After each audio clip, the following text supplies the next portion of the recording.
Bueno, ahora continuamos con el doctor Balan Saghib de Estados Unidos, que nos va a hablar sobre imágenes en la hipertensión pulmonar. Thank you very much. Muchísimas gracias y quiero agradecer las gracias porque todos ustedes se han quedado. Yo sé que es un viernes y que es tarde. Vamos a pasar los últimos 25 a 30 minutos hablando acerca de la hipertensión pulmonar y las imágenes en esta patología. Yo quiero revisar de manera somera algo de la hemodinamia de la hipertensión pulmonar, en parte porque la definición está empezando a cambiar. Saben que la definición más novedosa de la hipertensión pulmonar ha bajado los milímetros de mercurio para hacer el diagnóstico de hipertensión, pero porque hay una superposición con condiciones que han aumentado el gasto cardíaco, también se agregó el estudio de las unidades de Woods que marcan o que miden la resistencia vascular. Y este es un nuevo concepto que ha aparecido. Como radiólogo, nosotros raramente vemos pacientes con presiones y por lo general nos mandan a los pacientes para la evaluación de la hipertensión pulmonar directamente.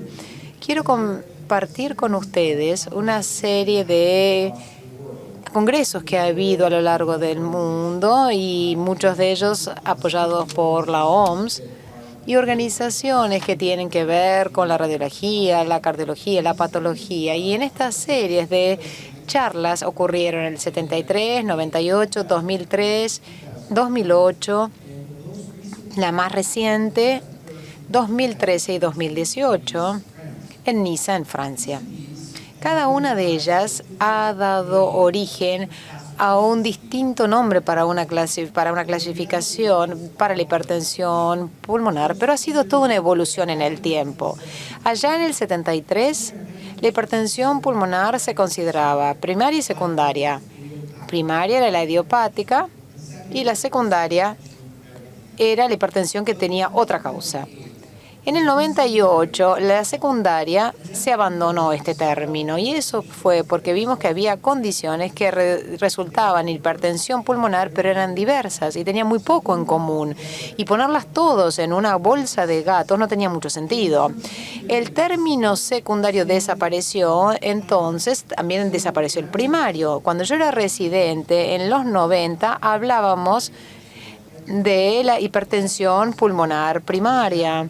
Y ahora es idiopático el término que se utiliza porque no sabemos por qué la patología comienza en la arteria pulmonar.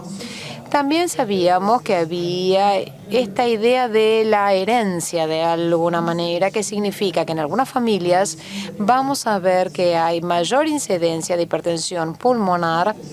Llamamos a esto heredable, no familiar, porque es posible que la primera mutación ocurra en un individuo y quizás no tengan a nadie de la cual la hayan heredado.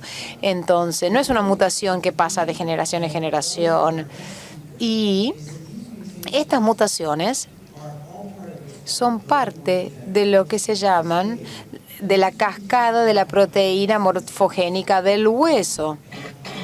Y como les conté, el síndrome de Rendu-Osler-Weber tiene más incidencia en la telangiectasia. Puede existir que alguien tenga una malformación pulmonar y que otros tengan hipertensión pulmonar y en algunos casos van a tener ambos.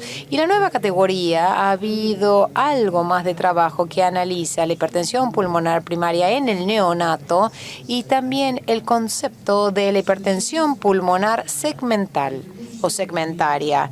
Y es interesante leer la hipertensión pulmonar porque las clasificaciones recientes, las del 2018, es la clasificación de NISA. Pueden encontrar los artículos online y ver cómo fue la evolución de todas estas clasificaciones. Acá tenemos las categorías de enfermedad y quiero mencionarlas porque como radiólogos y cardiólogos nosotros trabajamos con imágenes y necesitamos saber que estas son las categorías que están tratando los médicos que nos derivan estos pacientes. En primer lugar, se refieren a la hipertensión arterial pulmonar.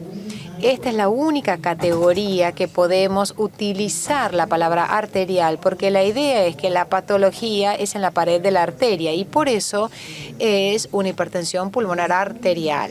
Si es hipertensión pulmonar a partir del corazón izquierdo o por enfermedad intersticial o por hipoxia o por una enfermedad tromboembólica crónica o hipertensión pulmonar por mecanismos multifactoriales no claros. Todos son hipertensiones pulmonares, pero no de tipo arterial porque la patología no está en la pared de la arteria, está en otro lugar. Esta es la tabla, realmente está muy llena de nombres, pero quiero remarcar algunas cosas. En amarillo tenemos algunos de los cambios que han aparecido. La esquistosomiasis representa una de las causas más comunes de hipertensión pulmonar. Se ponía en esta categoría con la crónica, pero se ha cambiado porque la patología está en la pared de la arteria. Entonces, estos pacientes tenían hipertensión pulmonar.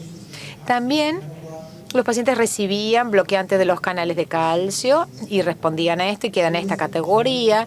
La enfermedad cardíaca congénita y también van a ver que la obstrucción de la arteria pulmonar crónica por una mediastinitis fibrosante o un sarcoma ahora está en la categoría 4 y la cardiopatía congénita compleja pasó a la categoría 5. Entonces vamos a hablar de esto y qué significa, pero ya en los 90, cuando yo era residente, la gente decía una lesión con shunt de izquierda a derecho con una CIA va a causar más flujo con la fisiología de Eisenmenger y por ende hipertensión pulmonar.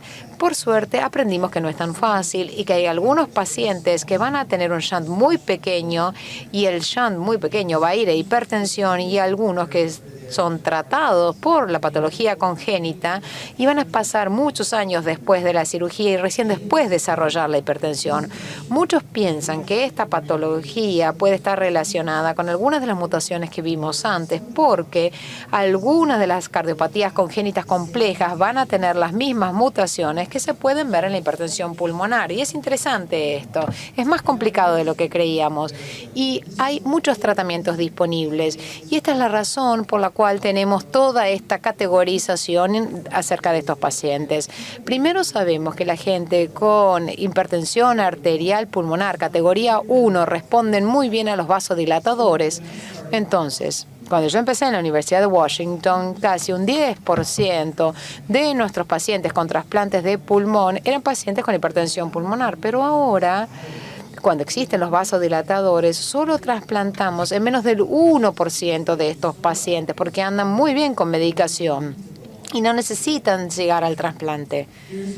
Hay una nueva medicación, el Rosiawat, que es un vasodilatador que es efectivo para los shunts y para la enfermedad tromboembólica crónica. Entonces, si ven a alguien que tienen una enfermedad tromboembólica crónica, le pueden hacer una tromboendarterectomía, pero si no pueden recibir la tromboendarterectomía, reciben Rosiawat. Y también es importante, alguien que tenga enfermedad de corazón izquierdo puede recibir fármacos para esto y hay algunas condiciones que hay que tener mucho cuidado cuando ponemos al paciente en vasodilatadores, porque los vasodilatadores los pueden matar. Entonces nosotros tenemos que tratar de identificar bien a los pacientes.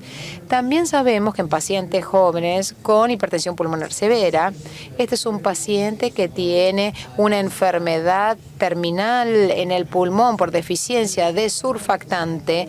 Existe esta idea de traer el shunt de Potts. El shunt de Potts era un shunt entre la aorta descendente y la arteria pulmonar.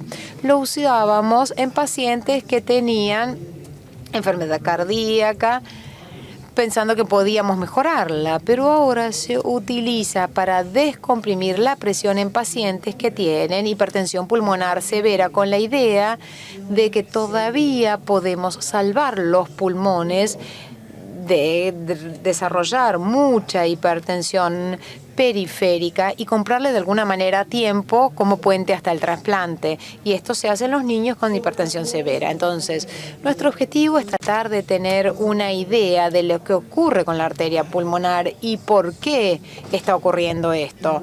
Entonces, para aquellos que les gustan las imágenes cuantitativas, pueden tratar de medir el tamaño de la arteria pulmonar. Cuando es más grande, de 2.9 centímetros, les da un buen valor predictivo positivo y la especificidad es casi del 88%. Pero me gustaría decirle que si el paciente tiene fibrosis pulmonar, no podemos usar esa cifra, porque la fibrosis va a hacer que la arteria luzca más grande. Entonces vamos a ver la relación entre la arteria segmentaria y el bronquio. Si es más de 1, en 3 o más lóbulos, esto realmente mejora la especificidad, llevándonos a más del 90%. También, si nosotros hacemos gatillado, podemos hacer fracción de eyección de la arteria pulmonar. Las arterias normales van a tener una fracción de eyección que supera el 16,5 y cuando cae por debajo del 16% sugiere que hay una rigidez aumentada de la arteria pulmonar y que se relaciona con hipertensión pulmonar. Para mostrarles aquí una arteria pulmonar grande, tenemos una menor distensibilidad. Este paciente tiene 3 áreas en donde la arteria es más grande que el bronquio. Aquí podemos ver hipertrofia. También tenemos aumento del tamaño del ventrículo izquierdo, hipertensión pulmonar. Cuando nosotros vemos un paciente con fibrosis, tenemos que tener cuidado. El paciente no tenía hipertensión pulmonar, pero tenía una arteria pulmonar de 3,5 centímetros. Si el paciente tiene fibrosis, tenemos que tener cuidado. También, si nosotros queremos las mediciones, nos gustan, tenemos que ver el tamaño del ventrículo derecho o para ver si hay hipertrofia, y estos tamaños son menos útiles, pero se pueden utilizar. Muchas veces pueden ser difíciles si nosotros hacemos una tomografía. Tratamos de tener un sentido si hay un aumento del ventrículo derecho, si tenemos un ventrículo que forma un ápice, si hay una arteria pulmonar grande. Quiero compartir con ustedes que si nosotros hacemos estudios gatillados, notarán que hay un rebote diastólico cuando tenemos pericarditis constrictivas, pero en hipertensión pulmonar este rebote es en sístole. Es una regla conocida que existe un rebote del septum en sístole. Esto es un hallazgo de un aumento de presión en la hipertensión pulmonar. Ahora, si hay un rebote durante el diástole, esto es un hallazgo de pericarditis constrictivas y insuficiencia pulmonar. Entonces, tenemos que basarnos en estos rebotes para hacer un diagnóstico. Hay estudios más nuevos. Si nosotros hacemos resonancia cardíaca, aquí podemos ver una secuencia de sangre negra. Sabemos que va a tener un artefacto de flujo. Esto se llama un artefacto de flujo pulmonar o PFA. Y este artefacto de flujo pulmonar es más severo a medida que aumenta la presión pulmonar. Si nosotros interpretamos la resonancia y vemos el artefacto, podemos tener sugerencia que el paciente tiene hipertensión pulmonar. También algo que no se ha popularizado y que necesita procesamiento es ver la masa de los ventrículos comparando el izquierdo y el derecho. Y esto también puede ser otro hallazgo de hipertensión pulmonar. Es mucho trabajo, no lo utilizamos por eso. Y muchos ya van a saber que el paciente ya tiene hipertensión pulmonar. Quiero compartir las complicaciones que podemos ver. A veces la arteria pulmonar es tan grande que puede tener un efecto en masa en la arteria coronaria descendente anterior izquierda, provocando isquemia. Y muchas veces tenemos disfunción de las cuerdas vocales porque el nervio laringeo recurrente que está en este área. Muchas veces las presiones pulmonares que vimos altas pueden llevar a disección. A veces las arterias pulmonares son tan grandes que provocan broncomalacia. Quiero compartir con ustedes, cuando hay elevación de las presiones pulmonares por mucho tiempo, vamos a comenzar a ver trombos in situ, como aterosclerosis. Y los radiólogos tienen que tener cuidado. Esto no es tromboembolismo pulmonar, es aterosclerosis por la elevación de presión. Cuando lo vemos en la arteria pulmonar tronco, es la localización más común que encontramos. Vamos a volver a la categorización, la clasificación de NIS, aquí categoría 1. La categoría 1 hipertensión arterial pulmonar, generalmente vamos a tener pulmones limpios. No vamos a ver mucho a nivel pulmonar. Vamos a ver un corazón derecho grande, una arteria pulmonar grande y no vamos a ver mucho a nivel de las colaterales. Un ejemplo típico de hipertensión arterial pulmonar idiopática. Aquí otro ejemplo, un paciente con hipertensión pulmonar arterial por resonancia. Notarán que no es algo muy impactante en las ventanas pulmonares. Aquí un ejemplo, un paciente con HIV positivo. Es muy interesante esta patología porque los pacientes de HIV positivo que desarrollan hipertensión arterial pulmonar responden muy bien a los vasodilatadores y nosotros podemos normalizar la presión con vasodilatadores. Notarán que esta persona tiene arterias pulmonares grandes, también tenía una coincidencia de la vena cava superior sobre el lado izquierdo. Bueno, las arterias pulmonares pueden ser muy grandes. Para los que leen e interpretan las imágenes corporales, tienen que tener en cuenta que podemos tener hipertensión pulmonar arterial con cirrosis. Y esta hipertensión pulmonar no sabemos por qué la desarrollan, pero puede ser una contraindicación relativa para un trasplante hepático, porque con un trasplante hepático no mejoran. Hay un mayor riesgo de esta hipertensión pulmonar portal con hepatitis autoinmune. Aquí un ejemplo, una arteria pulmonar muy grande. Y algo que el doctor Fernando Gutiérrez que me enseñó, que es muy útil y lo quiero compartir con ustedes como para que lo aprendan, es noten que hay aterosclerosis de las arterias pulmonares, pero el 90% de las veces cuando vemos aterosclerosis de las arterias pulmonares es por una lesión de shunt congénita. Aquí el paciente tenía una comunicación interauricular del osteon secundum. Desarrollan calcificaciones. Es mucho más común verlos en shunt que en tromboembolismos pulmonares. Entonces, cuando ustedes ven estas arterias pulmonares grandes del calcio, recuerden la lesión por shunt. Esto es muy frecuente. Es una comunicación interventricular. Puede ser también debido a hipertensión arterial pulmonar familiar, enfermedad mitral y también tromboembolismo pulmonar, que puede ocurrir, pero es raro. Bueno, la hipertensión pulmonar en cardiopatía congénita. Muchas veces el paciente tienen, por ejemplo, tetralogía de Fallot o tienen comprometido el arco. Es más complicado que tener un shunt de larga data.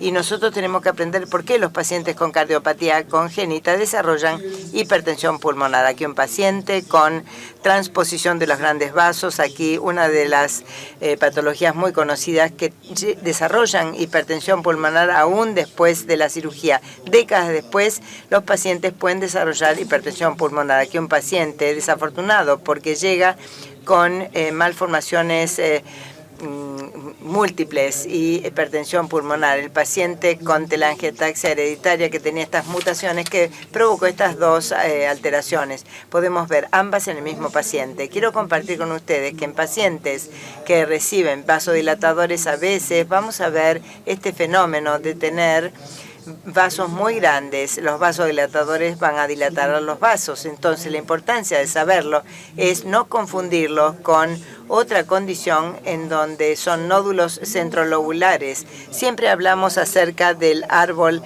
en gemación, de los nódulos centrolobulillares y las vías aéreas, pero cuando nosotros hablamos acerca de las vías respiratorias, fíjense que no haya agrandamiento del corazón derecho, porque si lo está, posiblemente estos nódulos sean vasculares, porque recuerden que en las áreas centrolobulillares hay la parte bronquial y arterial. Es muy importante estudiar el corazón derecho. Si ustedes no saben que el paciente recibe vasodilatadores, es posible que estos nódulos centrolobulillares estén representando enfermedad venoclusiva. Este es un paciente con hemangiohematosis capilar. Pueden ver los nódulos centrolobulillares.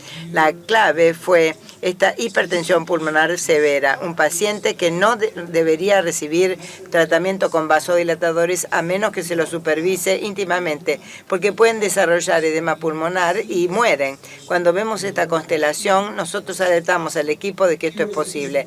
Aquí un paciente con enfermedad venoclusiva. Fíjense el edema pulmonar. Se realiza un eco demostrando que el corazón izquierdo está bien y luego nos hace preguntar, bueno, ¿el paciente tiene una enfermedad venoclusiva? esta enfermedad y la hemangiomatosa suenan complejas, pero no lo son. Es una enfermedad microscópica de las venas y el efecto es que nosotros vamos a desarrollar un aumento de la presión pulmonar. Cuando vemos lo que parece edema pulmonar, es muy importante cerciorarnos que si el corazón funciona normalmente, tenemos que pensar que puede ser enfermedad venoclusiva y se lo sugerimos al equipo. Si el paciente recibe vasodilatadores, tenemos que tener cuidado porque pueden parecer, bueno, en este caso no importa porque este paciente, nosotros sabíamos que habían recibido tratamiento con vasodilatadores y el riesgo de que mueran por vasodilatadores no importa porque ya lo han recibido. Esto era tuberculosis miliar cuando el paciente se presentó porque nosotros no sabíamos que había recibido vasodilatadores. Pero los que son curiosos van a notar que ninguno de estos nódulos está en contacto con la pleura. Estos son nódulos centrolobulillares y como resultado son muy importantes para tratamiento con vasodilatadores y corregir los defectos. La categoría 2, bueno, no quiero dedicar mucho tiempo porque el rol de la tomografía y la resonancia es mínimo. Aquí un paciente con disfunción diastólica, hipertensión pulmonar, el equipo lo sabe muy bien y no ofrecemos mucho. Pero para la categoría 3, cuando nosotros tenemos hipoxia crónica o enfermedad intersticial, podemos ser útiles. Quiero recordarles que la enfermedad vascular del colágeno tiene una alta asociación con hipertensión pulmonar y la enfermedad pulmonar intersticial. Cuando tenemos pacientes con escleroderma, que es la más común que está asociada, este fue un caso de escleroderma, podemos ver a los pacientes con enfermedad pulmonar intersticial e hipertensión pulmonar. Desafortunadamente, la hipertensión pulmonar empeora cuando nosotros tenemos una enfermedad vascular del colágeno que es idiopática. Hay otras patologías que podemos ver en un paciente con enfermedad del tejido conectivo mixta. Tenemos muchos cambios a nivel pulmonar. Nuevamente, si nosotros vemos esto, el paciente desafortunadamente andan peor que aquellos que tienen presentación idiopática. Estos pacientes tienen un gran ventrículo, aquí en pacientes con enfermedad vascular de colágenos.